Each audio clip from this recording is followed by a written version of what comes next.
Chronic guilt is more than occasionally regretting a mistake.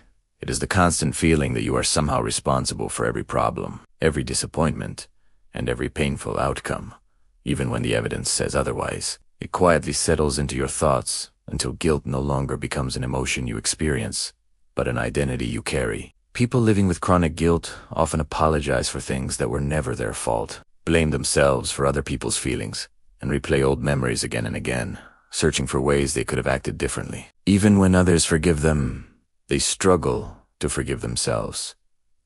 Compliments feel undeserved. Happiness is followed by the belief that they have not earned it, and moments of peace are interrupted by memories of past mistakes that refuse to stay in the past. This emotional burden often begins in childhood.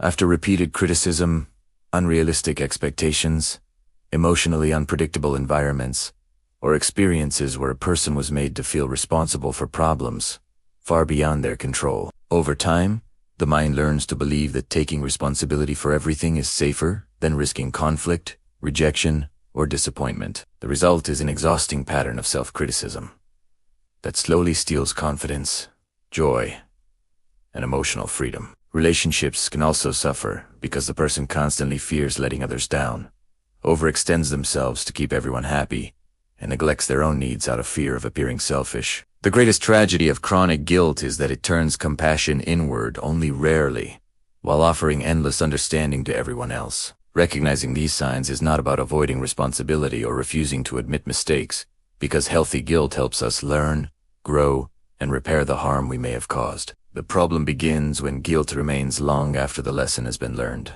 becoming a permanent emotional weight instead of a temporary guide. Healing starts when you learn to separate responsibility from self-punishment. You can acknowledge your mistakes without allowing them to define your identity. You can care deeply about others without believing their happiness is entirely your responsibility. The moment you begin treating yourself with the same patience, forgiveness, and understanding that you so freely offer other people, chronic guilt slowly loses its hold. Your past may have shaped your conscience, but it does not have to become the prison that determines the rest of your life. Real growth is not found in endless self-blame.